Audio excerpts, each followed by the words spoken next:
जीशान, आपको आवाज आ रही है? जी सर, आ हेलो रही है आवाज। जी। सर आ रही है आवाज। ठीक है। हमजा, आपको आवाज आ रही है? हेलो। यस सर, आ रही है। अच्छा जी। अच्छा, सो स्टार्ट करते हैं। और before we which is JavaScript, let me have a look at the assignment जो मैंने आपको जो टास्क दिया था. So this was something that you were supposed to build. ठीक है, आपको कहा था कि आप इस तरह की एक वेबसाइट बनाएं. ठीक है. So wherever you are given, let's say अगर आप वेब बेस्ड डेवलपमेंट कर रहे हैं, and I would रिकमेंड कि आप स्टार्ट करें. ये one of the basic skills हैं. आप एआई वगैरह और उसमें भी अपने स्किल्स को पॉलिश करें. But everyone with a CS degree should know web development. ये आपको जॉबलेस नहीं होने देगा. It's jobs are like low salaried as compare to AI based या दूसरे जो जॉब्स हैं. बट इतने जॉब्स हैं कि इट विल हार्डली लाइक आपके अगर वेब के स्किल्स हैं, so you will not be jobless. ठीक है. तो ये एक मिनिमम एक सपोर्ट है कि आपके पास ये चीज जो है ये लाजमी होनी चाहिए. अच्छा, so sometimes you are given a website to build something that is very much related to that website. आपको देते हैं कि फलां वेबसाइट को जाके देखिए, लेकिन टाइटल इस तरह का हो, लेकिन यहाँ पे ये इमेज ना लगी हो, ये लगी हो. इस तरह के टास्क जो है वो अक्सर आपको अगर मिले, so the first thing that you need to do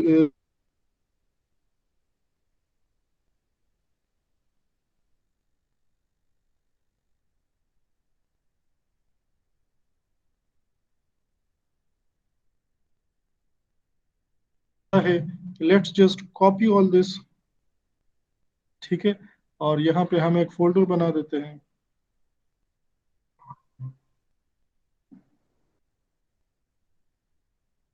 और यहाँ पे let's call this home dot html.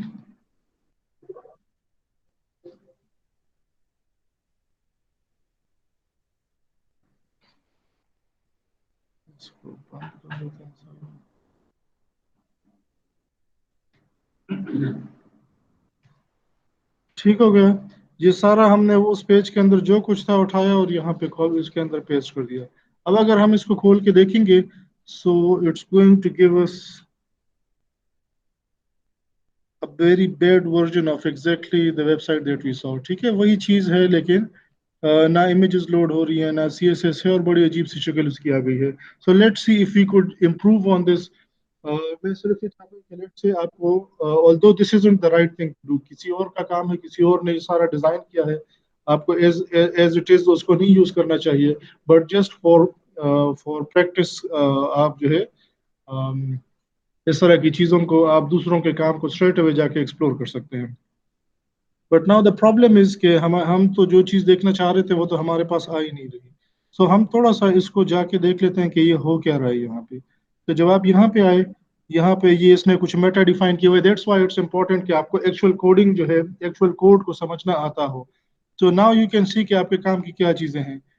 ये मेटा डिफाइन किए, यहाँ पे हम आगे, फिर उसके बाद लिंक्स हैं.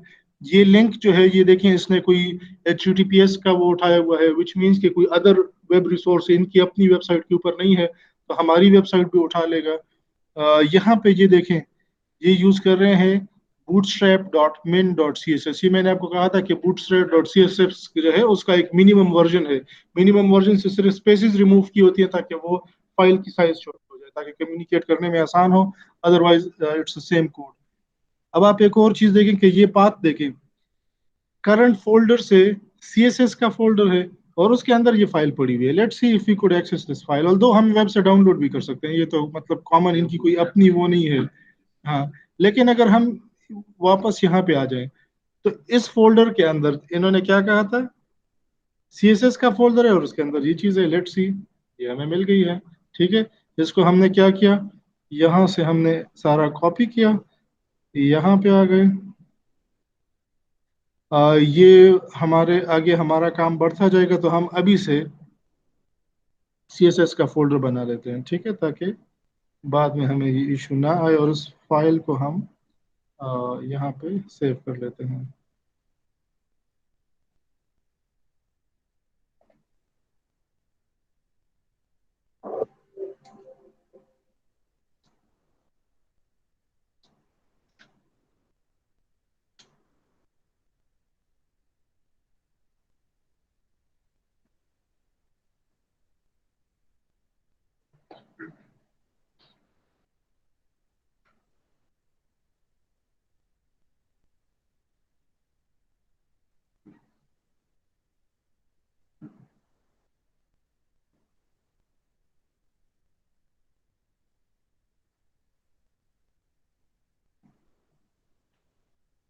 ठीक हो गया, ये हमने डाउनलोड कर दिया। अब अगला काम जो है, लेट्स सी कि इसकी सेहत पे कोई फर्क पड़ा है कि नहीं। इसको भी हम उधर ही खोल देते हैं, इसके प्रॉक्सी का इशू। अच्छा, ये देखें कुछ फर्क आ गया। ठीक है, बूटस्ट्रैप वाली चीजें इसने उठा ली हैं, लेकिन हमारा काम अभी भी नहीं हो रहा। हाँ, हम अगला काम क्या करेंगे, हम वापस इधर आ जाएंगे। यहाँ से ये फॉन्ट उठा रहे, अगेन ये फॉन्ट कोई ऑनलाइन फॉन्ट उठा रहा है, तो हम भी ऑनलाइन उठाएंगे, हमें इससे कोई फर्क नहीं पड़ेगा। यहाँ पे आ गए, यहाँ पे ये भी कोई ऑनलाइन जो है स्क्रिप्ट उठा रहा है। ये जो ये इस पेज का स्क्रिप्ट था वो हमने वैसे ही कॉपी कर लिया है। यहाँ से ये वाला CSS ये उठा रहा है। ठीक है, और ये इसका करंट फोल्डर, ये जो है रूट फोल्डर के अंदर एसेट्स हैं, और उसके अंदर ये सारा पाथ जो है इसने दिया हुआ है। हम इसको यहाँ से कॉपी कर लेंगे, और यहाँ पे आके ये फाइल भी हमारे पास आ गई है। इसको हम कर देते हैं सेव, और इसको भी इधर ही डाल देते हैं। ये है jQuery -ui.css, ऑलरेडी एग्जिस्ट, डाल दो, कोई मसला नहीं। ये भी आ गया। अब हमने ये करना है कि आपने देखा हमने बस जरा इतने लंबे छोड़े वो नहीं रखे। हमने बस CSS फोल्डर के अंदर ही हम हर चीज डंप करते जाएंगे। ठीक है, तो हम साथ साथ ये पाथ को भी एडजस्ट कर लेंगे। तो हमने CSS का वो जो था उसके अंदर ये डाल दिया, और यहाँ पे लेट्स जस्ट सी के क्या फर्क पड़ा है। शायद कोई खास नहीं पड़ा। हम्म, हाँ हाँ, तो ये इस तरह से थोड़ी थोड़ी जो है, ये आप वन बाय वन ये सारा करते जाएंगे। एंड विद दिस आपकी स्टाइल जो है, आपका ये नीचे भी सारे फॉन्ट से रिलेटेड हैं। तो ये इस तरह से ये आपके ये बेहतर होते जाएंगे। फिर हम यहाँ पे आ जाते हैं। यहाँ पे देखें कि मैं कुछ चीज़ें स्किप कर रहा हूँ क्योंकि इस तरह से बहुत ज़्यादा टाइम टाइम ले लेगा। ये देखें यहाँ पे ये एक इमेज उठा रहा है, ये वाला जो CSS फोल्डर के अंदर, इमेजेस के फोल्डर के अंदर पड़ा हुआ है। हमने यहाँ से कॉपी किया और यहाँ पे आ गए।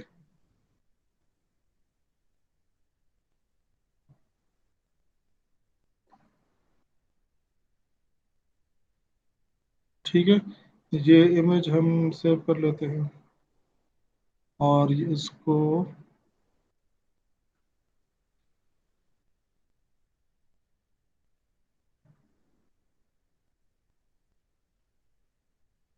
यहाँ पे,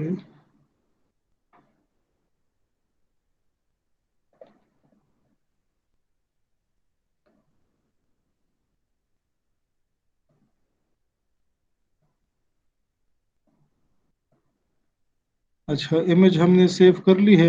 ये CSS डैश इमेज डॉट, तो हमने भी उसी फोल्डर में डाली है। CSS के अंदर इमेजेस डाल के ये यहाँ पे डाल दिया। सो लेट्स सी, ये इमेज हमारी आप देखिए वहाँ ऊपर आ गई है। इस तरह से आप ये सारे CSS और ये सारे जो है इमेजेस वगैरह के साथ ये करेंगे, तो एग्जैक्टली आपके पास विद इन 10 मिनट्स पूरी वेबसाइट जो है वो रिप्रोड्यूस हो जाएगी। अब आपने जो इमेज चेंज करना है, जो स्टाइलिंग चेंज करनी है, जो कंटेंट चेंज करना है वो करें, और आपके पास इस तरह की यानी इस पूरे प्रोसेस से गुजारने का मकसद ये था कि आपको पता चले कि to build something like this from scratch is going to take very very much time.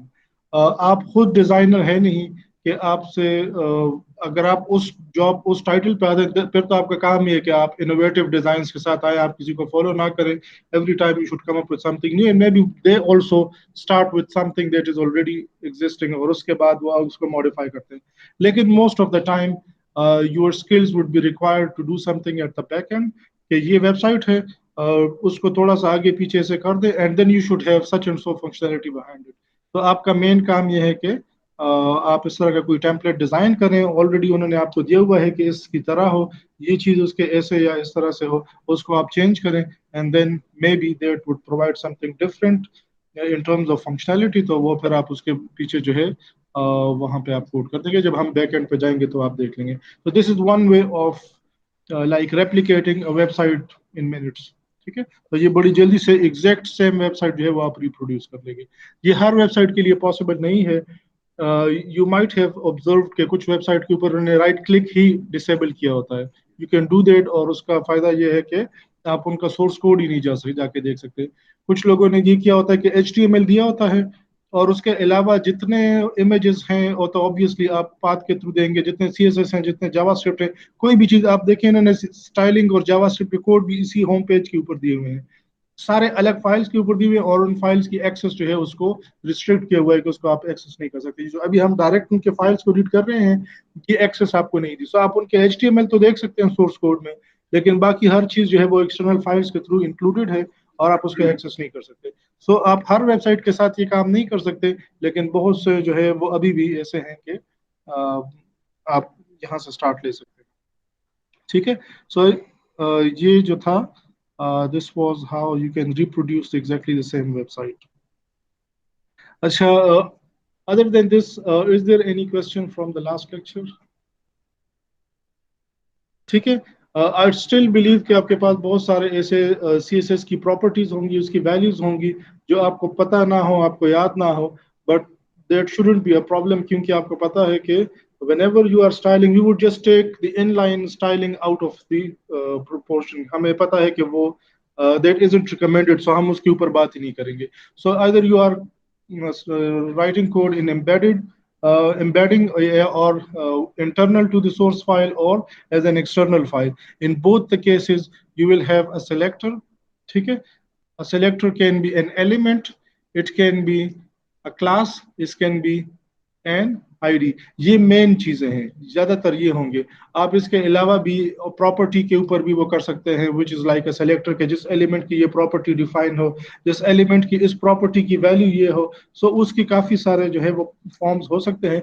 But generally हम क्या करते हैं, हम या डायरेक्ट एलिमेंट के ऊपर लगा देंगे कि ये जितने एलिमेंट्स हैं उन सब के साथ ये करो, या कोई पर्टिकुलर क्लास डिफाइन करेंगे, या किसी आईडी के ऊपर लगाएंगे, और या उसके जो डिसेंडेंट्स हमने जो देखे थे हम उस तरह की स्टाइलिंग करेंगे विद रिस्पेक्ट टू ए, उसके जो डिसेंडेंट्स हैं बी और सी, उनको भी इस तरह से स्टाइल करना।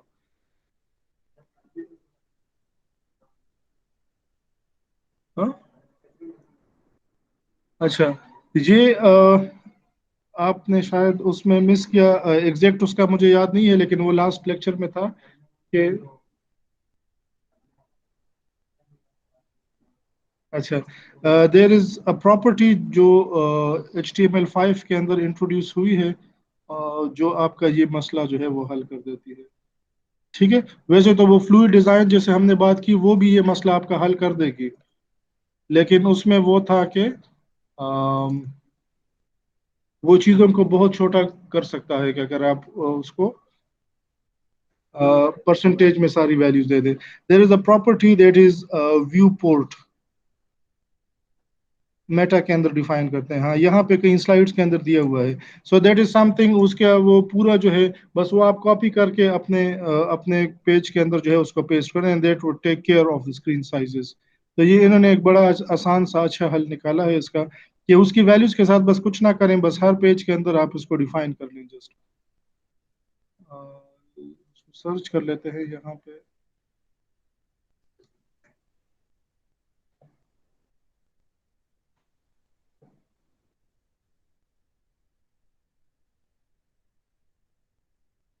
ठीक है। ये लाइन जो है बस ये आपने उठा के अपने पेज के हेड के अंदर रख लेनी है। मेटा नेम व्यू पोर्ट और उसका content width, device width, initial scale 1.0, और ये जो है बस ये आप उठा के उस तरह से रखें। ठीक है। ये आप रखेंगे, ये हर स्क्रीन साइज के मुताबिक खुद ऑटोमेटिकली एडजस्ट कर जाएगा। अच्छा, सो और कुछ रिलेटेड टू CSS स्टार्ट कर लें, जावास्क्रिप्ट। अच्छा, अ, हम अभी तक जितना भी हमने कोड किया है, that was to give a presentation to a web page, but the problem is that whatever the presentation you have given to a web page, वो हमेशा वैसे ही रहेगा, उसी तरह से लोड होगा, और यूजर उसके साथ जो भी इंटरेक्शन करेगा the page is going to stay the same. Sometimes हम चाहते हैं कि हम यूजर को थोड़ा सा फील ऐसा दें कि उसके इंटरेक्शन से कुछ हो रहा है। अगर आपने कहीं पे क्लिक किया और वो बटन ऐसे प्रेस ना नजर आए, या उसका कलर ना चेंज हो, या कुछ वो इफेक्ट ना दे आपको, सो यू वोंट रियलाइज कि वाकई क्लिक हुआ है कि नहीं हुआ है। सो हम चाहते हैं कि हम यूजर को इस तरह के जो है रिस्पॉन्स दें थ्रू CSS, कि वो उसकी जो जो एक्सपीरियंस है उसका वो बेहतर हो। और समटाइम्स हम चाहते हैं कि हम यूजर के इंटरफेस, उसके इंटरेक्शन के बिहाफ पे इंटरफेस के अंदर ऐसे चेंजेस लाएं कि वो जो है उस वो जो एक्चुअली करने आया है उसका काम आसान हो। You would have observed in many forms के आप चेक बॉक्स होता है, have you got MS degree, आप उस पे टिक करते हैं तो एक नया छोटा सा फॉर्म खुल जाता है कि एमएस में ग्रेड क्या थे और कहाँ से किया और ये सारा। अगर आपने एमएस नहीं किया, that all that information is useless, वो क्यों आपका स्क्रीन साइज ले रहा है। सो इस वजह से अगर हम जावास्क्रिप्ट ना यूज करें तो जो चीज हम यूजर से पूछना चाहते हैं हर तरह के यूजर से, वो सारी एक ही बारी में आएंगी and there will be a lot of fields जो उस यूजर के साथ रेलेवेंट नहीं होंगे। So with JavaScript we would keep things like hide and bring them back to the view, ताकि यूजर जो है वो बेहतर तरीके से उसके साथ इंटरेक्ट कर सके। So that is the main job of JavaScript. Although it can do something meaningful also, हमने वो इंट्रोडक्टरी लेक्चर्स में बात की थी कि आप पूरी की पूरी फंक्शनैलिटी इसके अंदर इंप्लीमेंट कर सकते हैं, बट जनरली हम इसके अंदर छोटे छोटे ऐसे हार्मलेस काम करेंगे जिससे हमें कोई नुकसान ना हो। हम इसलिए इससे ऐसे काम करेंगे क्योंकि हम नहीं चाहते कि हमारा जो बिजनेस लॉजिक है वो क्लाइंट की मशीन पे रन हो और वो सबको पता चल जाए कि हम एग्जैक्टली कैसे अपना बिजनेस चला रहे हैं। अगर कोई वेबसाइट है और उनका मेन बिजनेस ये है कि वो लेट से वेबसाइट्स की सर्च इंजन ऑप्टिमाइजेशन को रैंक कर रहा है कि यहाँ पे ये मसला है, यहाँ पे ये मसला है, अगर वो सारा जावास्क्रिप्ट के अंदर कोड करे और आप जब उस पे जाएं और वो आपकी वेबसाइट के ऊपर जो है यहाँ पे क्लाइंट आपके ब्राउजर के ऊपर वो सारा कोड आ जाए कि यहाँ पे उसको रन करके बताओ कि क्या मसला है, सो दैट मीन्स कि उन्होंने अपना सारा जो बिजनेस लॉजिक है वो आउट कर दिया। अब आप उसको यूज करके वो कोड या कोई भी इन बिटवीन जो है उस कोड को लेके उसको यूज कर सकता है। So if your code is sensitive to your business और if your data is sensitive to your business, वो दोनों चीजें हम क्लाइंट जावास्क्रिप्ट के साथ वो काम नहीं करेंगे। लेकिन इन बिटवीन बहुत सारे ऐसे हार्मलेस काम है जो हम जावास्क्रिप्ट के थ्रू कर सकते हैं। ठीक है, मसलन आपने अपना नया यूजर अकाउंट बनाना है। अब लेट से मेरे पास 10 लोगों के अकाउंट्स ऑलरेडी एग्जिस्टिंग डेटाबेस में पड़े हुए हैं। तो अगर मैंने आपके पासवर्ड की स्ट्रेंथ को चेक करना है तो वो काम अगर मैं सर्वर पे करूंगा तो बहुत सारे बैक एंड फोर्थ कम्युनिकेशन होगी। आप सबमिट करेंगे, सर्वर पे हिट आएगी, सर्वर कहेगा कि नहीं ये पासवर्ड तो अच्छा नहीं है, वापस भेज दो, फिर आएगा, तो सर्वर यूजलेस जो है उसकी एक्स्ट्रा जो है टाइम भी इधर कंज्यूम हो रहा है, वो बाकी लोगों को उस टाइम पे सर्व नहीं कर सकता। और सेकेंडली ये कोई इतनी बड़ी चीज नहीं है कि जिसको आप शेयर ना करें। ये सिंपल सा लॉजिक है कि उसके अंदर जो है कैपिटल कैरेक्टर होना चाहिए, स्मॉल होना चाहिए, नंबर होना चाहिए, एक स्पेशल कैरेक्टर होना चाहिए। ये दो चार चेक्स हैं, ये आप जावास्क्रिप्ट के थ्रू कर सकते हैं। ना कोई सेंसिटिव डेटा है, ना कोई ऐसी खास लॉजिक है। ये अगर आप जावास्क्रिप्ट के अंदर करेंगे तो यूजर इधर ही लगा रहेगा, वो उसको बताएगा पासवर्ड ठीक नहीं है, नहीं है, जब वो ठीक कर देगा एक ही बारी में वो सर्वर पे हिट आ जाएगी। लेकिन अगर उसका जो यूजर नेम है that must also be unique. अब अगर आपने अपने सारे यूजर्स का डेटा उसको भेज दिया कि अगर ये भी वो चेक क्लाइंट के ऊपर ही चेक करे कि ये यूजर यूनिक है कि नहीं, so now this is a problem. वो सारे यूजर्स के यूजर नेम उसके पास आ गए, तो इस वजह से हम वो इंफॉर्मेशन नहीं चेक करेंगे, उसके लिए हम चाहेंगे कि वो सर्वर पे आके हिट करें। ठीक है, सो इस तरह से देर इज समथिंग जो आप जावास्क्रिप्ट के थ्रू करेंगे और कुछ चीजें जो है वो नहीं करेंगे। जैसे आप किसी ई कॉमर्स की वेबसाइट पे जाते हैं और आपने इसको उठा के कार्ट पे डाल दिया, उसको उठा के कार्ट में डाल दिया, सर्वर जो है वो आराम से बैठा हुआ है, ये जावास्क्रिप्ट आके आपके कार्ट को प्लस माइनस कर रहा है, उसके अंदर आइटम डाल रहे हैं, उसके अंदर जो है उसकी कॉस्ट जो टोटल बन रही है वो अपडेट कर रहा है, वो लोकली हो रहा है, उधर नहीं जा रहा कुछ, तो वो होता जा रहा है। Once you try to do something with the cart, आप वहां पे उसको जो है पेमेंट की तरफ जाते हो या कुछ, तो then it's going to send it to the server और फिर वहां पे एक्चुअल ट्रांजेक्शन जो है दैट टेक्स प्लेस। तो मोस्ट ऑफ द थिंग्स यार ये है कि आप जब लॉग आउट करते हैं तो फिर वो आपके कार्ट से जो चीजें पड़ी हैं उसको डाल देते हैं सर्वर पे, ताकि आप अगली दफा आए तो वो वहां पे पड़ी हो। इन बिटवीन जितनी आपकी इंटरेक्शन होती है वो सारी लोकल होती है। So the main job of JavaScript for doing something like that, एक तो हमने वो सीएसएस अपडेट करने की बात की, जो इस तरह के काम है उसका ये है कि सर्वर से लोड कम करें। ठीक है, बट वी सेड के वो बाउंड्री किस तरह से हमने डिफाइन करनी है, और हमने एक कॉन्सेप्ट इसके अंदर वो भी पढ़ा था इंट्रोडक्टरी लेक्चर में कि it's called thin client and fat client. So server जो है, if that server is doing more itself and doing less with the client, ठीक है, क्लाइंट को थोड़ी रिस्पॉन्सिबिलिटी देता है, that is what we call a thin client। ठीक है, a fat client is something where a server does most of its job through the client machine। ठीक है, and if it is doing it through the client machine then it is doing it through JavaScript। अच्छा, कुछ चीजें जो है, I have lots of slides ज्यादा इसलिए हैं ताकि आप आराम से उसको गो थ्रू करें, और अगर हम उसको उसी तरह से यहाँ पे देखेंगे so it's going to take a lot of time. So for those of you who are rather new to this languages, तो वो जो है उसको ज़रा थॉरली सारा स्लाइड्स को देखें. For others, if they just skim through it, that would be sufficient, क्योंकि most of the concepts are just like what we have seen in other programming languages. ठीक है. जो चीज़ें डिफरेंट है मैं उस पर ज़्यादा जो है फोकस करूंगा. सो जावास्क्रिप्ट जो है it runs in the browser. ठीक है. आपका जो ब्राउजर है इट रिकॉग्नाइजेस जावास्क्रिप्ट, उसका सारा सिंटैक्स उसका पता है, and just like you can say कि इसके अंदर एक कंपाइलर लगा है जावास्क्रिप्ट का जो जावास्क्रिप्ट के कोड को रन करता है. जावास्क्रिप्ट जो है it's a dynamically typed language. ठीक है. या हम इसको कहते हैं लूज टाइप्ड लैंग्वेज है. लूज टाइप्ड का मतलब क्या है कि आपको वेरिएबल बनाते वक्त उसकी टाइप देने की जरूरत नहीं है, जिस तरह से हम सी प्लस प्लस में करते हैं, जावा में करते हैं इंट ए, which means कि a is of type integer. हमने यूज करने से पहले बता दिया, and now a is going to remain as an integer जब तक हम explicitly उसकी टाइप कास्टिंग नहीं करते. जावास्क्रिप्ट में आप हर वेरिएबल डिफाइन करते हुए आप कहते हैं वार. तो वो डेटा टाइप्स हैं इसके अंदर, बुलियन है, स्ट्रिंग है, नंबर है, इंटीजर फ्लोट वगैरह उनके लिए नंबर है, और बाकी जो है इस तरह से ये सारे डेटा टाइप्स हैं, लेकिन ये इंटरनली वो खुद मैनेज कर रहा होता है. सो इफ आई से वार short for variable var a equal to 5, so var is a is going to be a variable of type integer number. Internally number होगा, मैंने वार लिखा लेकिन वो इंटरनली उसको नंबर रखेगा और उसके अंदर 5 वैल्यू डाल देगा. अगली इटरेशन में मैंने कहा a equal to a b c, और वो a को अब आप उसकी टाइप चेक करेंगे तो वो नंबर से जो है वो स्ट्रिंग पे चला गया होगा.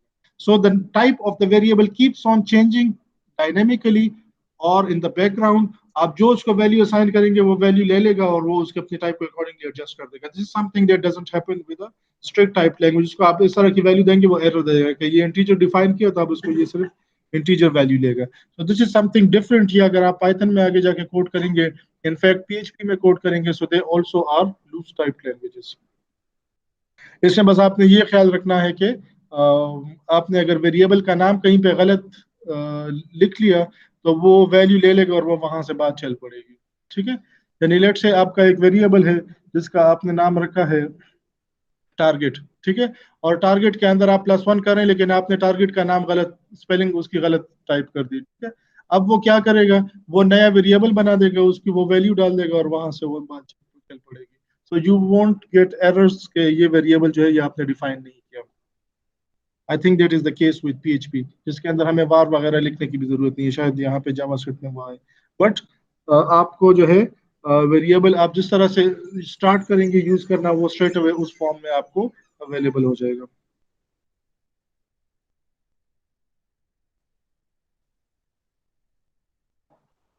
अच्छा, this is something we already talked about कि किस तरह से आपका जो जावास्क्रिप्ट है that goes to the client machine along with the HTML CSS वगैरह, उसके साथ जावास्क्रिप्ट भी ब्राउजर के ऊपर चला जाता है and then it runs on the client's machine. ठीक है. It shows you the mechanism कि किस तरह से जावास्क्रिप्ट जो है वो क्लाइंट की मशीन पे जाके रन होता है.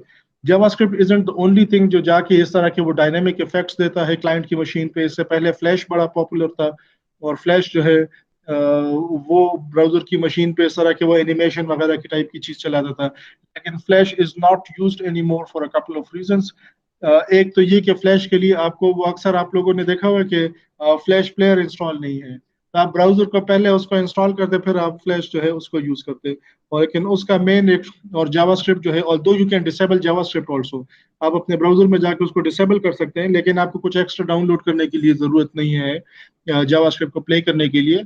फ्लैश को प्ले करने के लिए आपको फ्लैश प्लेयर की जरूरत है. फ्लैश अभी इसलिए भी नहीं यूज होता क्योंकि सर्च इंजन ऑप्टिमाइजेशन जो है उसके साथ ये फ्रेंडली नहीं है, और that's the reason. Other thing that you can use is आप क्लाइंट साइड एप्लेट्स यूज कर सकते हैं. अगर आप जावा में अपनी एप्लीकेशन बिल्ड कर रहे हैं, they are also used for giving that dynamic effect on the client side. ठीक है. ये जैसे हमने बात की कि whatever you do on the client, अगर आपने सर्वर पर रिस्पॉन्स भेजना है, so that would be received by the server and then the server will serve you with something else, वो नेक्स्ट फॉर्म आपको दे देगा. So to reduce that load from the server we would do something at the client machine, और वो client के ऊपर ही आपको multiple pages दिखा सकते हैं, मल्टीपल फॉर्म्स दिखा सकता है with the objective of reducing the load on the server. ठीक है. Then we have another thing that is called AJAX. हम इसको भी कोड करके देखेंगे how to basically make use of this functionality. This functionality is rather not that much useful these days because of the because of something similar in HTML5 वो भी इसी तरह की फंक्शनलिटी आपको दे रहा है, but still we would see कि किस तरह से आप ये काम कर सकते हैं. This is something that has improved users experience with websites. Ajax से पहले का किस तरह का काम होता था कि आपने फॉर्म सारा भर दिया, आपने सबमिट किया, the server has received the whole form और वो आपको बताता है कि इस फॉर्म के अंदर ये मसला है और वो आपको वापस कर देता है. ठीक है, Ajax ने ये किया कि why we wait for the user to complete the whole form और फिर उसको हम as a whole जो है वो जाके सर्वर पे सबमिट करें.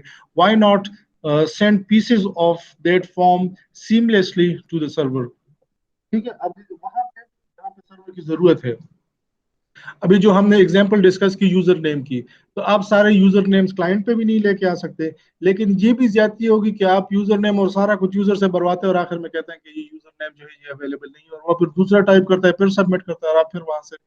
सो इंस्टेड होता क्या है, वी यूज एजेक्स. एजेक्स जो है, जब आपने यूजर नेम टाइप कर दिया, जब आप अगली फील्ड टाइप कर रहे हो या आप वहां से निकल आए, आपने वहां से कंप्लीट कर दिया, सो दैट मीन्स के वहां पे आपने यूजर नेम टाइप कर दिया है.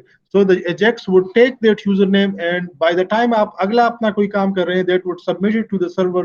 वहां पे सर्वर जो है वो उसको प्रोसेस करेगा, देखेगा उस तरह का है कि नहीं, मे बी आपको कुछ सजेशंस भी निकाल के दे और वो वापस आके क्लाइंट पर जाएगा, तो आपको यह बता देगा कि ये अवेलेबल नहीं है या मे बी कुछ सजेशंस भी दे दे. तो इस तरह से अब आप फॉर्म भी फिल कर रहे हैं और आपके जो ऊपर के फॉर्म के पीसेस हैं उसके ऊपर आपको रिस्पॉन्स भी आ रहा है. अगर वो ठीक है तो वो जाके सर्वर के ऊपर उसको सेव भी कर देता है. तो वो जो कॉन्सेप्ट था कि आप सेव पे क्लिक करेंगे और सारा डेटा एक साथ जाएगा, एजेक्स ने वो चीज जो है उसको पीसेस में तोड़ दिया. ठीक है, दूसरा जो काम एजेक्स ने किया वो ये था कि आपका पेज जो है वो रन टाइम पे आपका वो रिफ्रेश हो रहा है. ठीक है, सो अब आपको जाके बार बार पेज को रिफ्रेश करने की जरूरत नहीं है. आप लेट से यहाँ पे सर्वर पे कोई चीज मॉडिफाई, अगर हम क्लिक इन्फो आप लोग देखते हैं उस तरह की कोई एग्जांपल देख लें. So some people at the click info headquarter या जो भी है उनका, वहां पे बैठे हैं और हर बॉल की एंट्री वो किसी डेटाबेस वगैरह के अंदर कर रहे हैं. आई बिलीव कि वो इसी तरह से कुछ हो रहा होगा, because we can access all that ball by ball commentary later. तो इट मींस के कोई बंदा बैठ के उसको जो है वो कमेंट्री टाइप करके और वहां पे सबमिट कर रहा है. हमारे जो सारे क्लाइंट मशीन है जिन्होंने ये क्लिक इन्फो खोला होता है, हम बार बार जाके रिफ्रेश नहीं करते, बल्कि through Ajax it goes to the server and checks if there is some updated information. If it is there, तो वो जाके हमारे स्क्रीन को अपडेट कर देता है. सो वो बार बार हमारा जो जो ब्राउजर है वो हमारे बिहाफ पे चेक करता है सर्वर के पास भी कोई नई चीज तो नहीं है, जैसी आती है वो वहां से उठाता है हमारी स्क्रीन के ऊपर ले आता है. So Ajax can do it both ways. हमारी स्क्रीन के ऊपर कोई नई चीज हमने टाइप की बगैर हमारे बताए या एक्सप्लिसिटली सबमिट किए, वो चीज उठा के सर्वर पे डाल दी, वेरीफाई की वहां से, तो उससे क्या हुआ कि आप अपना काम करें और बैकग्राउंड में सर्वर से वो चीज वेरीफाई हो गई कि ये यूजर नेम है कि नहीं. और या द अदर वे अराउंड, वो जाके सर्वर के साथ चेक करता है कि इज देयर एनीथिंग न्यू, या आपका जो लिंक्डइन है, फेसबुक है, they all are using something similar के it checks on the server if there is something new, और आपका वॉल जो है वो उससे अपडेट हो रहा होता है. ठीक है, so we would look into this technology, how to use it. ठीक है, and then of course we have different client side frameworks. whenever you code in JavaScript, there are two concepts कि आप इन चीजों का लाजमी ख्याल रखें. They both are like the same thing. One is called graceful degradation and the other is called progressive enhancement. कि अगर आप highest level of CSS and JavaScript के लिए कोड कर रहे हैं, so then you should have graceful degradation. कि वो लोग जो जिनके पास अपडेटेड ब्राउजर्स नहीं है जो उस HTML को, उस CSS को, उसको सपोर्ट करे, so you should have something minimal for them instead of like whole website not working for them. तो आप उनके लिए एक वो करें, या ये करें कि पूरी वेबसाइट को मिनिमल के साथ कोड करें and then have progressive enhancement, जिनका अपडेटेड ब्राउजर है उनको वो फीचर दें. सो बेसिकली दैट मींस कि जो यूजर जिस तरह का है, आप बेसिकली अफोर्ड नहीं कर सकते कि आपका क्लिक इन्फो जो है वो आपको बता दे कि आपका वेब ब्राउजर पुराना है, इसको अपग्रेड करके वापस आ जाए, अभी आप इस पेज को नहीं देख सकते. So nobody can afford to do that. वो चाहते हैं कि वो मैक्सिमम फैसिलिटेट करें गिवन रिसोर्सेज के अंदर. तो अगर यूजर के पास लेटेस्ट ब्राउजर वगैरह है तो उसके पास वो वाला व्यू आए, लेकिन इसका ये मतलब नहीं है कि जिसके पास ये वाला व्यू नहीं आ सकता तो उसको आप कुछ भी ना दिखाएं. तो उसको आप कुछ सिमिलर इस तरह की वो दे देंगे, वो कोई ऐसी कलर की वैल्यू इस तरह से दे दे. ठीक है, instead of picking the colour from there, वो डेट को वो कैलेंडर नहीं खोल सकता, तो वो यहाँ पे डेट की वैल्यू ऐसे सेट कर दे। So at least give them an alternate option के वो उसके मुताबिक कर लें। ठीक है। Acha, just like for CSS, it can go into all these three sections of your page of your website. Inline हो सकती है, embedded हो सकती है, और external हो सकती है. This is the inline version of it. कि जब कोई लिंक पे क्लिक करेगा, जावास्क्रिप्ट कॉलन मींस के whatever follows is a JavaScript function. तो ये जब यूजर इस लिंक पे क्लिक करेगा, तो जावास्क्रिप्ट का फंक्शन जो है वो कॉल होगा। ठीक है। आपने अक्सर वेबसाइट्स के ऊपर देखा होगा कि आप उसकी लिंक पे क्लिक करते हैं तो कोई नई चीज खुल जाती है, लेकिन ऊपर जो यूआरएल है वो चेंज नहीं होता। सो दैट मींस के that view has been updated by JavaScript, और आपका जो पेज है वो अभी भी वही है। ठीक है। सो कंटेंट चेंज हो गया है, पेज का व्यू चेंज हो गया है, but the page, the URL, the unique identification identifier remains the same, which means के जावास्क्रिप्ट ने इसको मॉडिफाई किया है।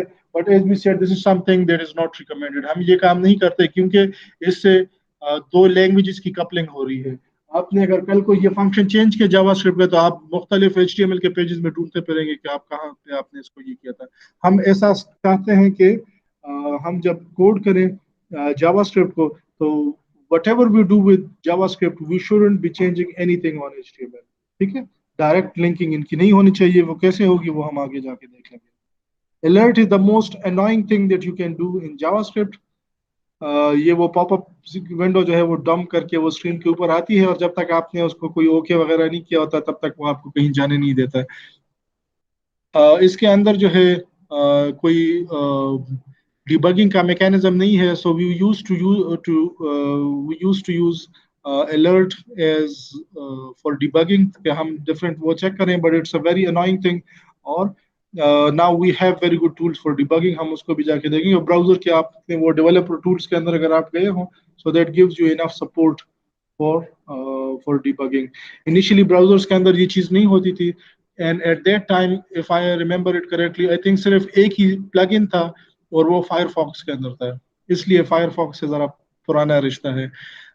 फायरफॉक्स के अंदर आप फायर बग जो है वो इंस्टॉल करें, स्टिल दैट इज अवेलेबल, और वो बड़ी अच्छी चीज है।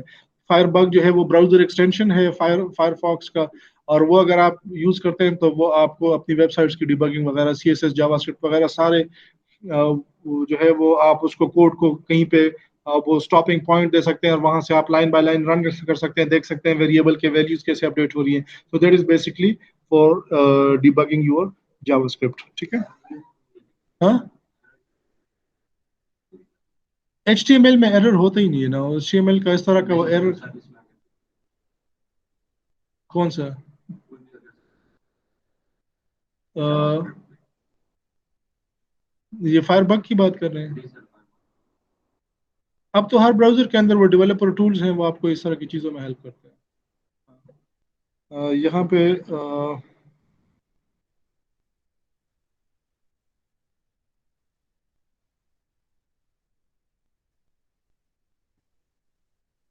इसके अंदर भी डिफॉल्ट में ही आ गया है। यहाँ पे आप देखेंगे ये आपको सारा वो HTML का दिखा रहा है, डिबगर है ये। इसके ऊपर जो CSS लगी है वो यहाँ पे आ रहा है। ये जावास्क्रिप्ट जो है उसका कंसोल है, आप यहाँ पे डायरेक्टली जाके जावास्क्रिप्ट का कोड लिख सकते हैं। ठीक है।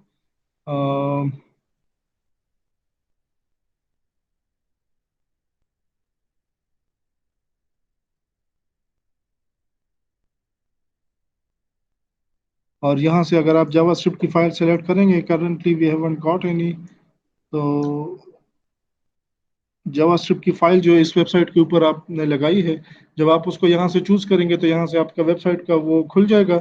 यहाँ पे आप उसका ब्रेक पॉइंट उसके ऊपर लगा सकते हैं। ठीक है, वो ये नजर आ रहा है। अच्छा, तो ये ब्रेक पॉइंट्स लगा के और फिर आप डिफरेंट वेरिएबल्स की वैल्यूज जो है वो जावास्क्रिप्ट के अंदर देख सकते हैं। मसला अक्सर तब आता है कि जब आप जावास्क्रिप्ट के थ्रू HTML क्रिएट कर रहे हो, जावास्क्रिप्ट के थ्रू CSS क्रिएट कर रहे हो, तो वहां पे इस तरह के इश्यूज आ सकते हैं। तो वो हम यहाँ पे बड़े आराम से डिबग उसको कर सकते हैं। वी वुड डू दैट, ठीक है, इन द कमिंग लेक्चर्स।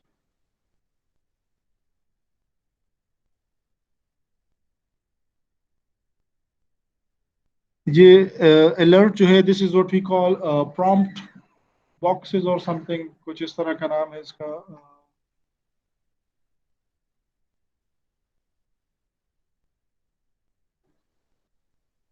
अच्छा, लिखा हुआ नहीं है, लेकिन I think they are called prompt और प्रॉम्प्ट बॉक्सेस और समथिंग, जो इस तरह से स्क्रीन के ऊपर सेपरेटली प्रॉम्प्ट विंडो के तौर पे आते हैं। सो उसके अंदर हमारे पास एक अलर्ट है, और एक जो है वो आपसे यस नो का क्वेश्चन पूछता है, and the third one is like that can take an input also. ठीक है, तो आप उस तरह से भी यूजर से इनपुट ले सकते हैं, बट जनरली ये तीनों जो है दे आर नॉट रिकमेंडेड, क्योंकि they are very annoying for the end user. एक टाइम पे ये यूज होते थे यूजर को एरर दिखाने के लिए, लेकिन वो भी बड़ा बुरा लगता था जब ऐसे स्क्रीन के ऊपर वो अलग से आता है। So now it's not being used any more. अगर आपने किसी को दिखाना भी है कि आपने कोई गलती की है, तो साइड पे उसको वो रेड में कुछ दिखा दें कि ये वैल्यू ठीक नहीं है। बल्कि इनफैक्ट HCI के ऊपर तो बड़ी इसके ऊपर वो एक चीज चल रही है कि कंप्यूटर्स जो हैं उनका ह्यूमंस के साथ इंटरेक्शन काफी ज्यादा बढ़ चुका है, बट दे डोंट अंडरस्टैंड कि ह्यूमंस के साथ कैसे बात करनी चाहिए। You have made an error, you have made a mistake, इंसानों से ऐसे बात नहीं करते, आप जरा तरीके से उसको बताएं कि ये ऐसे हो सकता है। ये तो वो जो बड़ा आपके मुंह पे कहते हैं कि ये आपने गलत कर दिया, ये आपने गलत कर दिया, तो अब इवन उसको भी थोड़ा पोलाइट कर रहे हैं कि वो उस तरह से ना करे।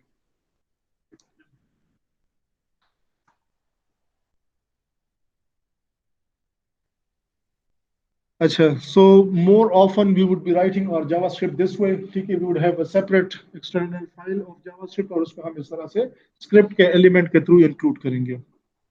Now coming to the syntax of JavaScript, again most of the things जो हैं वो मैं quickly go through करूंगा, because as we said के we already know them from some other programming language. हमने JavaScript के अंदर कोड नहीं किया, but we know them from other programming languages. जो different है मैं उनकी बात करूंगा। अगर आप इक्वल टू साइन वो दो दफा यूज करेंगे, सिंगल असाइनमेंट के लिए दो दफा, आप इक्वलिटी चेक करने के लिए यूज करते हैं, आपने बाकी प्रोग्रामिंग लैंग्वेजेस में भी किया होगा। अगर आप यहाँ पे जावास्क्रिप्ट में उसको तीन दफा भी यूज कर सकते हैं। अगर आप इस तरह से करते हैं, सो दैट मीन्स के वेरिएबल वैल्यू प्लस टाइप आप दोनों को चेक कर रहे हैं एक साथ। ठीक है, अगर मेरे पास स्ट्रिंग में भी 5 है कोट्स में, और वेरिएबल इन नंबर में भी 5 है, तो अगर मैं दो इक्वल टू साइन के साथ कंपेयर करूंगा, वो मुझे यस कहेगा कि ये इक्वल है। अगर मैं तीन के साथ करूंगा, फिर वो इक्वल नहीं है, क्योंकि the values are the same but the type is not the same. ठीक है, तो ये एक डिफरेंट चीज है।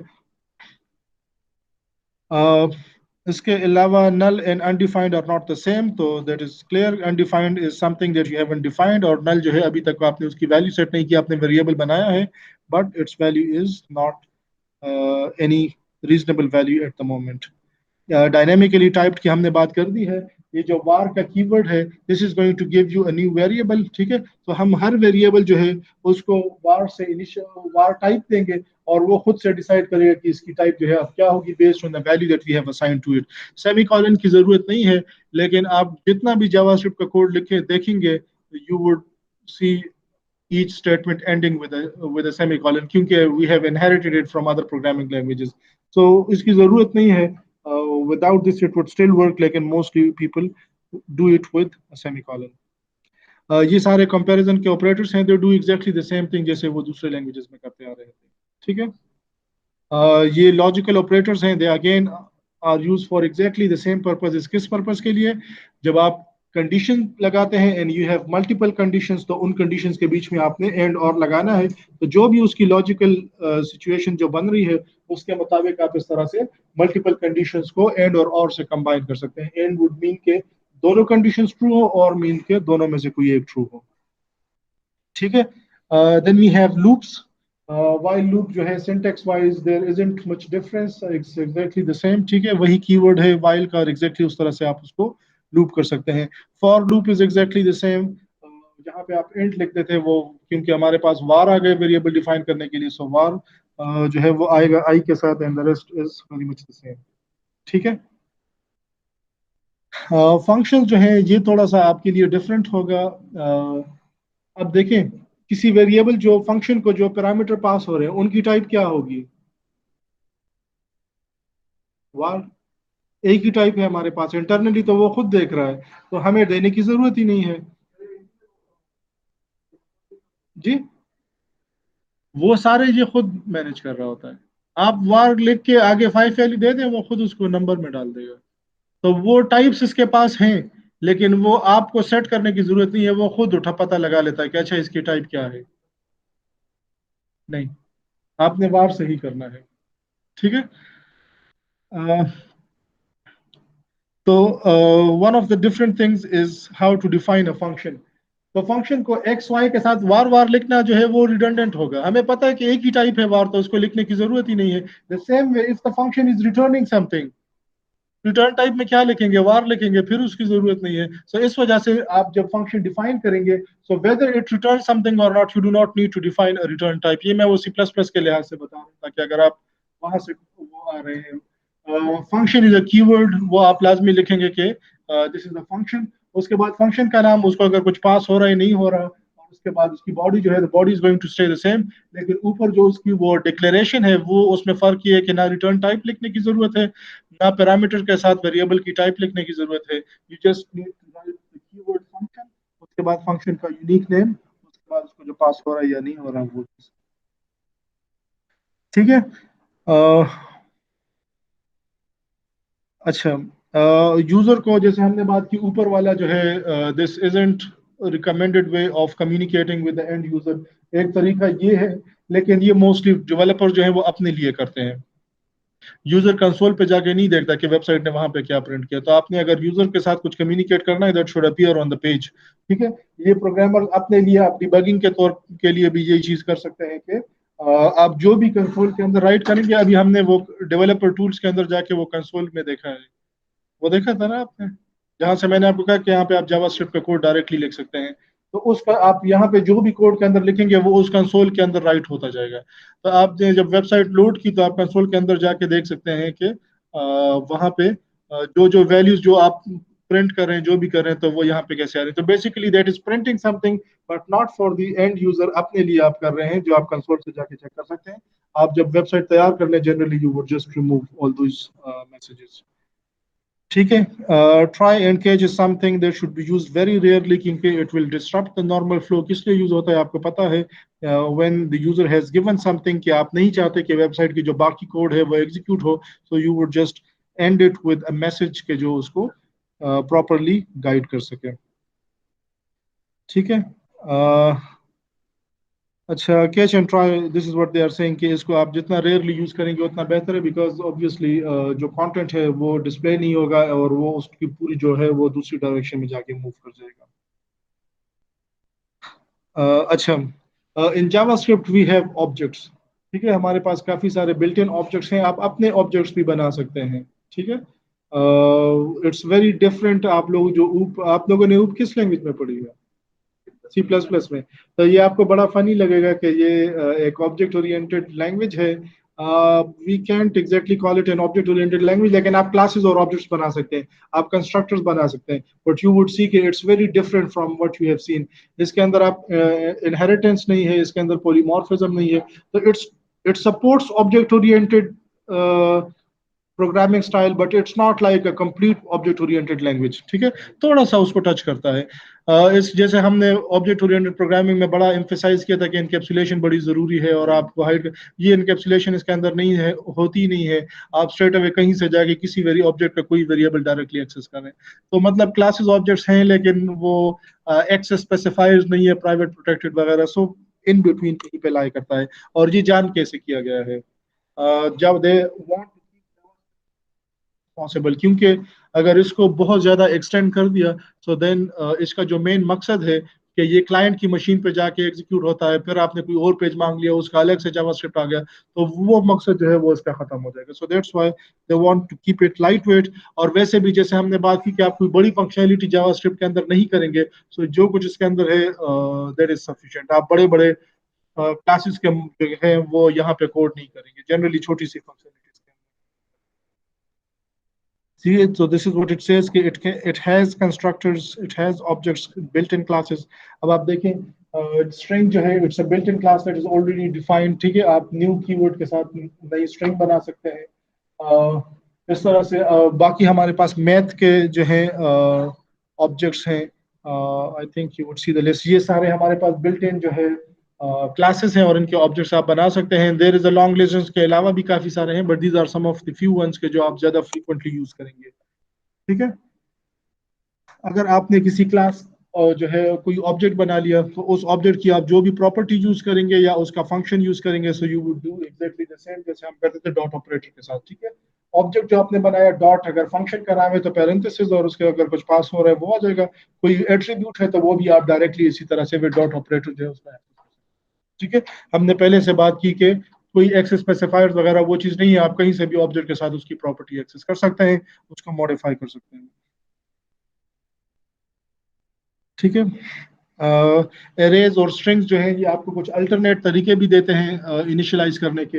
वो तरीका है थ्रू द कंस्ट्रक्टर ऊपर वाला, और ये आप डायरेक्ट उसको एक एरे ऑफ वो असाइन कर दें तो वो उससे भी एरे बना देते हैं, द सेम वे जैसे हम यहाँ पे ये न्यू स्ट्रिंग कर रहे थे।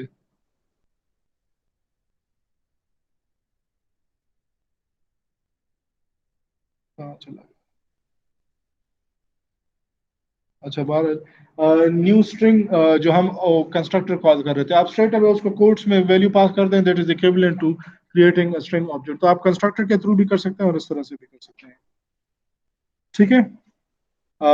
दिस इज एन एरे, और वो लूप के अंदर जो है उसको अलर्ट किया हुआ है, और ये डम डम डम डम एक एक वैल्यू उठा के आपकी स्क्रीन के ऊपर फेंकता जाएगा, ठीक है। एरे के अंदर से हम एक एक वैल्यू उठा रहे हैं, एरे जो है उसकी लेंथ तक जा रहे हैं। अगेन ये लेंथ हमने नहीं प्रॉपर्टी डिफाइन की, एरे बिल्ट इन क्लास है और उसके बिल्ट इन एट्रीब्यूट्स हैं, हम जस्ट उसको यूज करेंगे। और ये हमें तो कुछ चीजें जो है वो हमें पता होनी चाहिए बिल्ट इन क्लासेस और उनके बिल्ट इन फंक्शंस और एट्रीब्यूट्स हैं, बट विद एक्सपीरियंस आप जितना कोड करेंगे, जो ज्यादा फ्रीक्वेंटली यूज होते हैं वो आपको याद हो जाएंगे।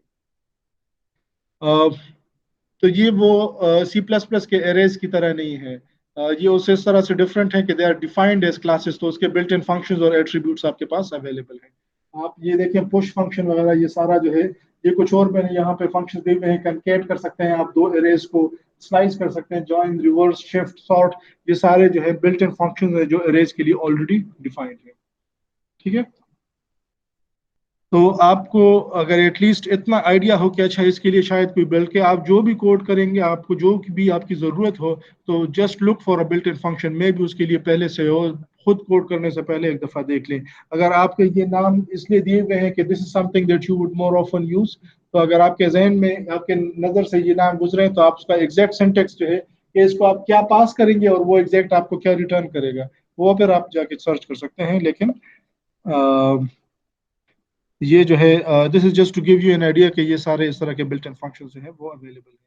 The same way we have math class, और math dot capital P I जो है वो उसका एक डेटा मेंबर है, उसके अंदर ये वैल्यू पहले से बिल्ट इन पड़ी हुई है। एस क्यू आर टी जो है ये इसका एक फंक्शन है मेंबर, तो ये बहुत सारे मेंबर फंक्शंस और एट्रीब्यूट्स उसके लिए पहले से डिफाइंड है। Again I have given just few, ये सारे यहाँ पे भी कुछ बिल्ट इन फंक्शंस दिए हुए हैं। सो बहुत सारे हैं, you can not remember them all, but just have in mind के whatever you are going to do there may be a built-in function already for it, तो पहले सर्च करें उसके बाद अपना फंक्शन लिखें if you couldn't find it, ठीक है।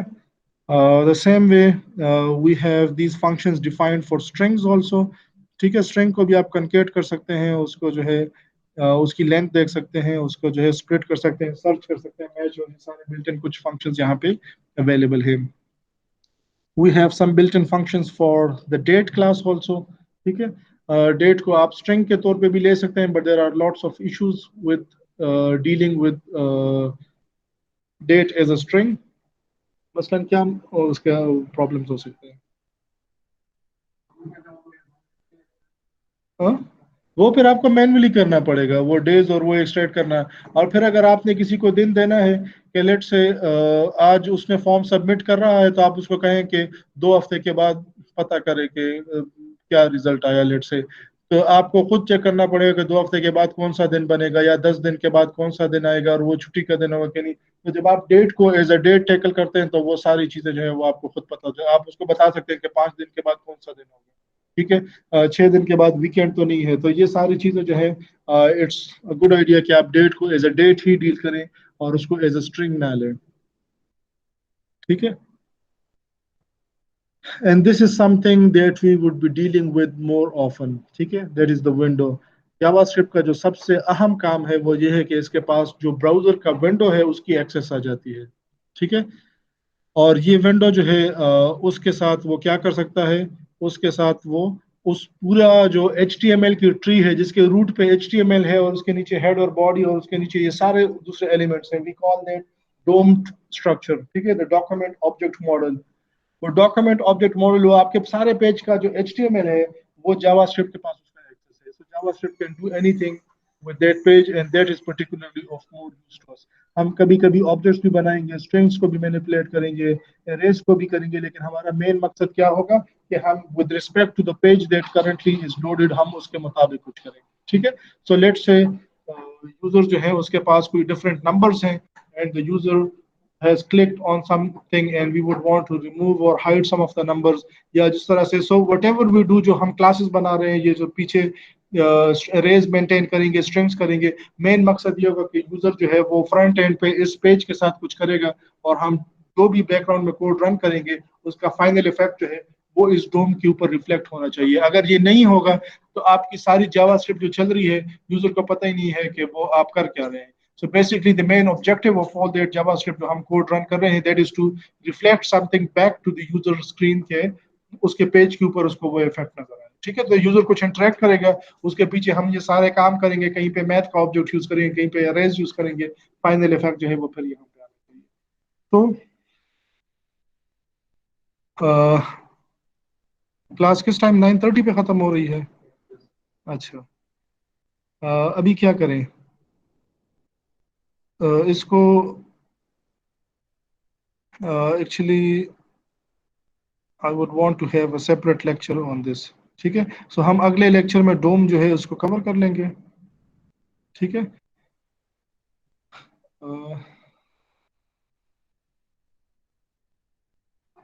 And for now let's just write some JavaScript, ठीक हो गया। तो ये हम आ गए यहाँ पे और हम ये चाहते हैं कि बल्कि अपना अपना एक दूसरा पेज बनाते हैं।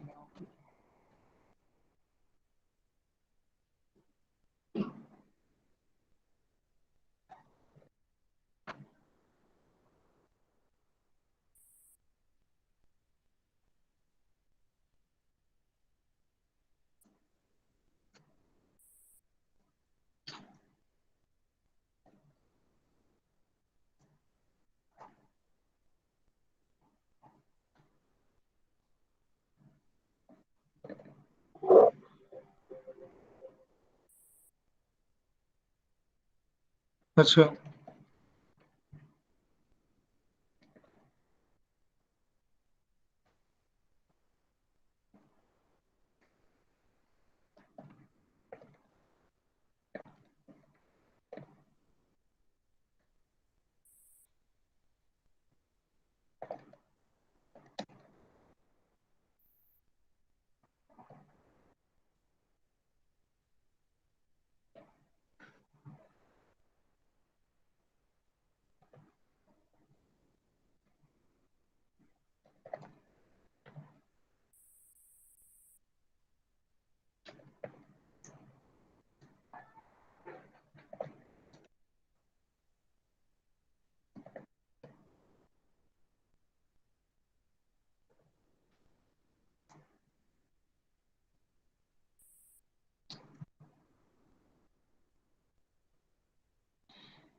अच्छा। सो हम करना क्या चाह रहे हैं?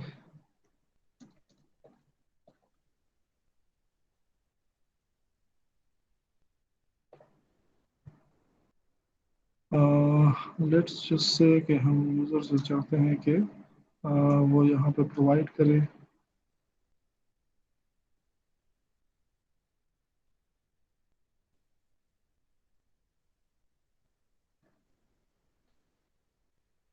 some value in feet and यहाँ पे let's say we have a paragraph and the ID is result,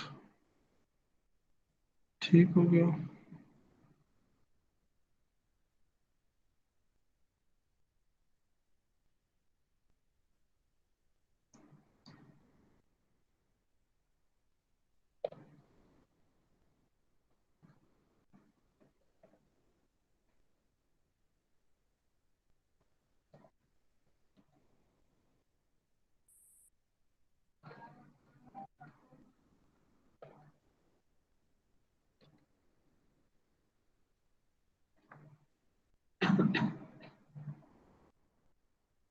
ठीक है जी।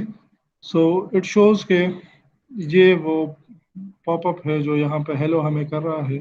ठीक है, ये आई वाज जस्ट चेकिंग कि जावास्क्रिप्ट चल रही है कि नहीं चल रही है। ठीक है, सो जावास्क्रिप्ट हमारे पास लिंक्ड है।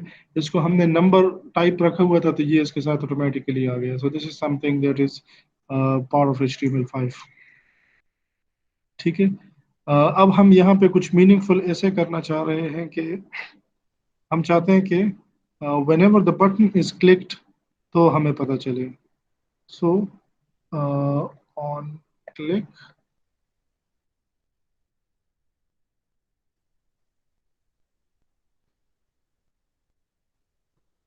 जब बटन पे क्लिक हो तो ये फंक्शन कॉल हो जाए। ठीक है, वो हमने यहाँ पे बता दिया। अब ये फंक्शन हमारे पास है नहीं तो हम इसको यहाँ पे डिफाइन कर लेंगे। और इस फंक्शन के अंदर हमने दो काम करने हैं। पहला काम हम ऐसा कर देते हैं, इसको एक आईडी असाइन कर देते हैं।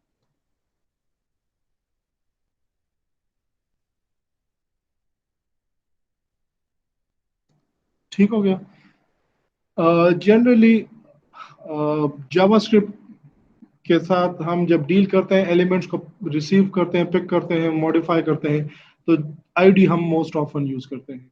और जब आपने कोई चीज सर्वर पे भेजनी हो तो हम उसके लिए नेम यूज करते हैं। तो वो एलिमेंट्स जिनको आपने सर्वर पे भेजना है उसके लिए नाम डिफाइन करें, नेम का एट्रीब्यूट। जिनको आपने जावास्क्रिप्ट के थ्रू एक्सेस करना है उनको आईडी करें। जिनको दोनों करने हैं उनको दोनों कर लें। और जब आप दोनों कर रहे हैं तो दोनों का सेम नाम रखें ताकि आपके लिए कोई कंफ्यूजन ना हो। ठीक है, तो फिलहाल हमारे पास सर्वर पे तो कुछ है नहीं। सो हमने जो जो चीजें हमारे काम की थी, देखें बटन की वैल्यू के साथ हमारा कुछ काम नहीं है। बटन ने के ऊपर जब क्लिक होगा तो फंक्शन कॉल होगा, उसके अलावा हमने बटन से कुछ लेना नहीं है। तो हमने बटन के लिए आईडी नहीं डिफाइन की, कर लें तो हमें कोई फर्क नहीं पड़ता। फिर हमने इनपुट से वैल्यू उठानी है तो यहाँ पे कोई आईडी होनी चाहिए ताकि मुझे वहां पे वो मैं रिसीव कर सकूं।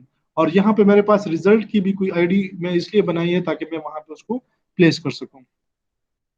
सो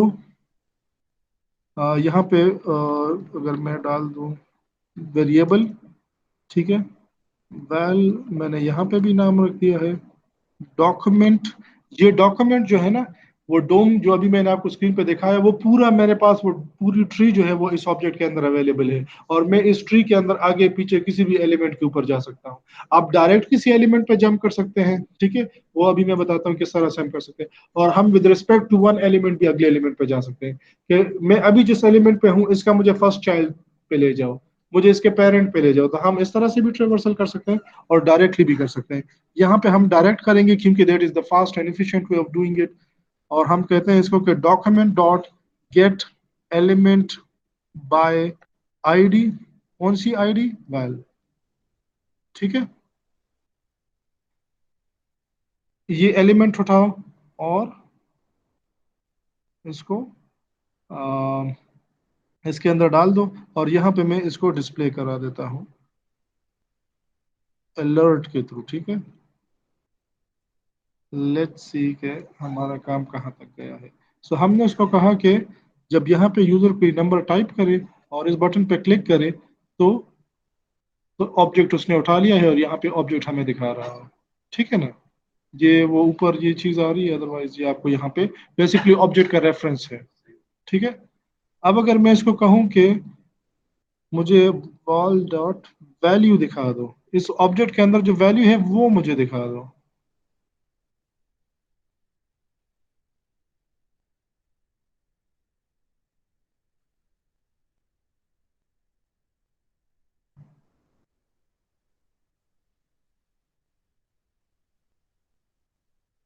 ठीक है, तो अब वो मुझे वैल्यू दिखा रहा है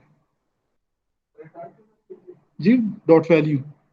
अब डॉट वैल्यू मैंने खुद नहीं बनाया, वो ऑब्जेक्ट वो ऑलरेडी जो डिफॉल्ट ऑब्जेक्ट है उसके जब आप डॉट वैल्यू करते हैं जो भी सारे इनपुट फील्ड वाले ऑब्जेक्ट्स हैं उसकी आप डॉट वैल्यू करते हैं तो उसकी वैल्यू जो है वो उठ के आ जाती है। ठीक हो गया। लेकिन यहाँ पे अब अगला काम हमारा क्या है? हम बेसिकली हम इसको अलर्ट करने के लिए यहाँ पे नहीं आए, हम यहाँ पे इसलिए आए हैं कि हम टारगेट उसका हमने रिजल्ट, रिजल्ट का मैं वेरिएबल नाम भी मैंने वही रखा है जो उधर आईडी का है। ठीक है, जो जहाँ पे हमने पेस्ट करना है document dot gate element by ID. कौन सा एलिमेंट? रिजल्ट वाला। ठीक हो गया, ये वाला एलिमेंट आ गया। और इसको हम कहते हैं कि वेरिएबल हमें बनाने की जरूरत ही नहीं है, हम डायरेक्ट ऐसे कर लेते हैं कि document dot gate element by ID. कौन सा एलिमेंट? ये रिजल्ट की जिसकी हमने आईडी रखी है, dot inner H T M L, और उसको क्या पास करो inner H T M L को, val डॉट वैल्यू। ट्राई करते हैं, मे बी एरर आए, then we'll fix it. The result is plus use होता है कंकेटेनेशन के लिए। और ये चीजें अब आपको कंफ्यूज करेंगी क्योंकि साथ में हम पाइथन आगे पीएचपी यूज करेंगे तो उसके अंदर डॉट यूज होगा, कहीं पे प्लस होगा। val dot value, hopefully this should work.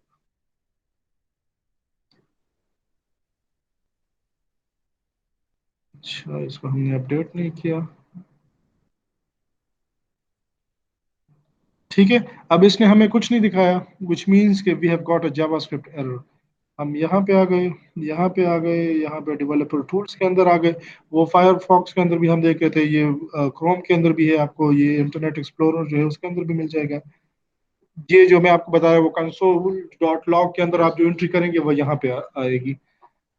यहाँ पे ये हमें बता रहे हैं uncaught type error document dot element dot inner H T M L is not a function.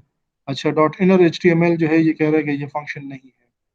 ठीक है, ठीक है जी। तो ये जरा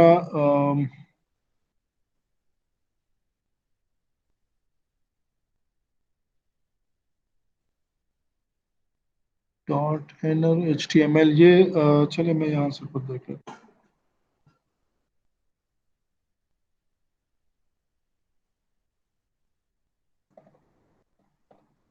लेट्स सी कि हमने सिंटेक्स ठीक यूज किया है कि नहीं। So inner H T M L, अच्छा it's not a function, it's an attribute. ठीक है, सो ये फंक्शन नहीं है, एट्रीब्यूट है। तो हम ये पैरेंथेसिस हटा देंगे और इसको डायरेक्ट असाइनमेंट इसकी कर देंगे। ठीक हो गया। मैं आपके साथ इसकी भी एक चीट शीट शेयर कर दूंगा क्योंकि it has lots of built-in functions and their classes and their functions and attributes. So again, it would be very hard for you to remember, but at least आपके पास जो more common है वो एक list के तौर पे available हो कि आपको पता हो कि ये जो है उसके नाम से पता जाहिर हो जाएगा कि ये क्या करता है, लेकिन आपको थोड़ा सा उसका जो है कि इसको मैंने क्या पास करना है, ये मुझे क्या रिटर्न करेगा, उसके लिए वो चीट शीट आपको हेल्प करेगी। इसको हम यहाँ से क्लियर कर देते हैं, इसको रिफ्रेश कर देते हैं, यहाँ पे इसको कोई वैल्यू दे दी। ठीक है, और रिजल्ट हमारे पास आ गया। ठीक है, एरर वहां पे आपने देखा कुछ नहीं आया। सो इट मीन्स के अप टिल दिस पॉइंट हमारा काम जो है वो सही जा रहा है। अब हमने रिजल्ट में क्या किया, हमने तो वैल्यू ली और उधर डिस्प्ले कर दी। ठीक है, हम बेसिकली इसके साथ कुछ मीनिंगफुल करना चाह रहे थे। हम जो फीट में वैल्यू ले रहे थे रिजल्ट की जगह उसको कह देते हैं कि the value in centimetre is. ठीक है, लेट्स से हमने फीट को सेंटीमीटर में कन्वर्ट करना था जिसका मुझे फॉर्मूला नहीं पता, तो ये कैसे करेंगे, कुछ और कर लेते हैं। ठीक है, एक फीट में कितने सेंटीमीटर होते हैं? 30 होते हैं। एक फुट में 30 सेंटीमीटर नहीं होते, कोई 30 30 31 ही होते हैं ना। ठीक है, बस वही काम कर लेते हैं हम। फीट को जो भी है वह नम कोई अपना एक वेरिएबल डिफाइन कर लेते हैं, wall dot value divided by 30 का फीट को हम 30 से डिवाइड कर 30 मल्टीप्लाई करेंगे उसके अंदर। ठीक है ना, तो ये हमारे पास यहाँ पे वैल्यू आ जाएगी सेंटीमीटर में। ठीक है, शायद 30 से कुछ आगे पीछे हो बट लगभग इतने ही होते हैं। ये आ गया। अब यूजर हमारे पास फीट में वैल्यू देगा और हम उसको, तो now we are doing something meaningful, although it's a very minimal functionality, but at least we are doing something meaningful।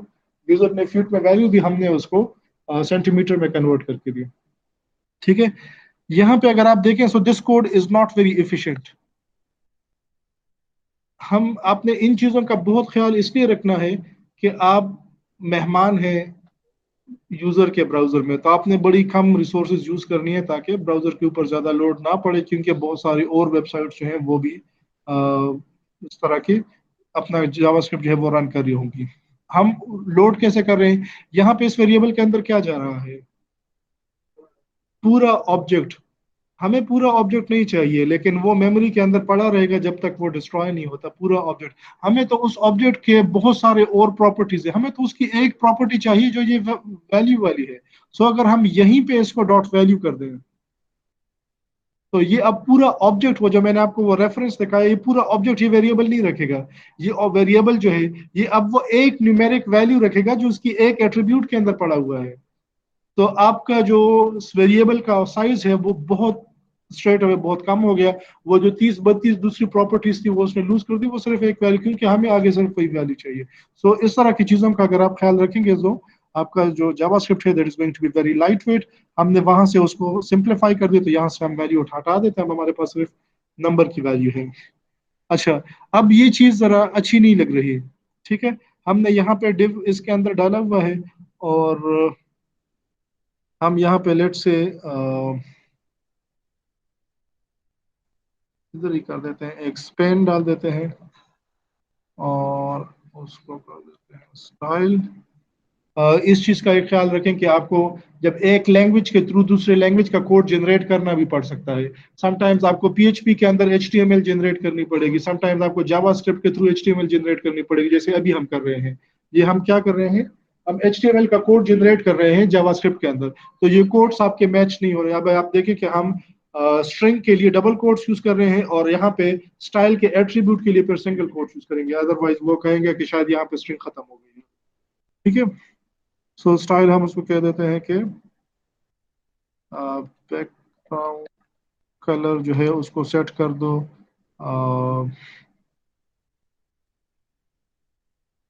जी पे, और फॉन्ट डॉट साइज जो है उसको कर दो 200 पिक्सल्स। फॉन्ट डॉट वेट जो है उसको कर दो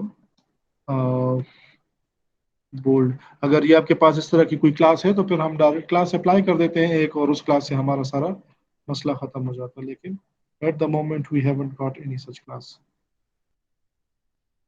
अच्छा, तो ये हमारा पहले वो स्टाइल की एट्रीब्यूट बंद हुई, उसके बाद स्ट्रिंग खत्म हुई है, फिर ये आ गया, फिर नम आ गया, और यहाँ पे फिर क्या होगा।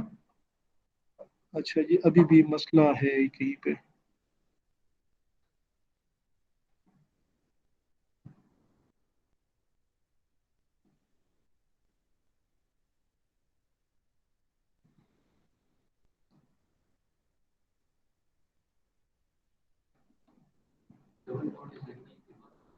इधर आएंगे ना।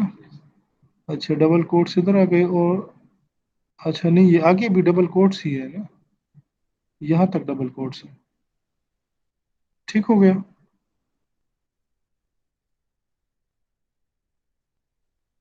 यहाँ पे स्टाइल का एट्रीब्यूट खत्म हो गया, यहाँ पे स्पेन खत्म हो गया, यहाँ पे ये वो हार्ड कोडेड स्ट्रिंग लिटरल आ गया। यहाँ पे हमारा वो पहला कोड बंद हुआ, फिर नम आ गया। उसके बाद हम यहाँ पे ये कर देते हैं कि प्लस लगा के स्पेन को भी बंद कर देते हैं। थोड़ा सा उसके अंदर स्टाइल आ जाएगा। अच्छा जी, नहीं आया। तो लेट्स सी क्यों नहीं आया।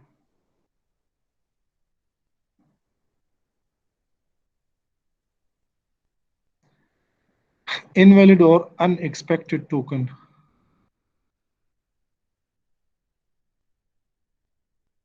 लाइन 8 पे और 15 पे, 8 पे हमने, अच्छा, तो ये बेसिकली यहीं पे हमसे कोई गलती हुई है।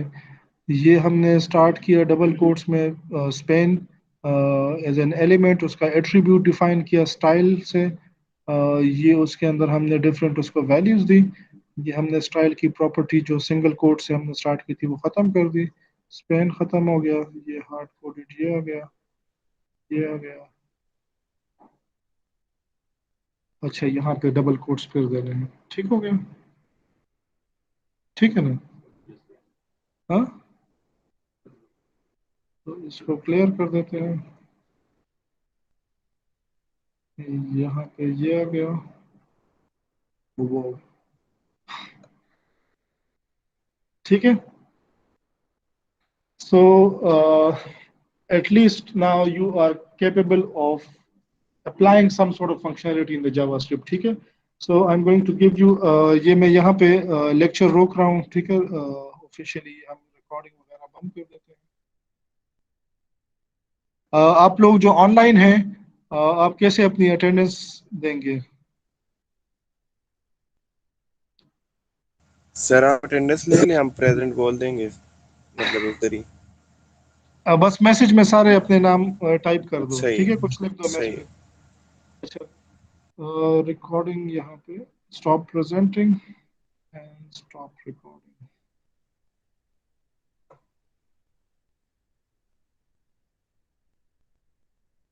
अच्छा, आपकी नेक्स्ट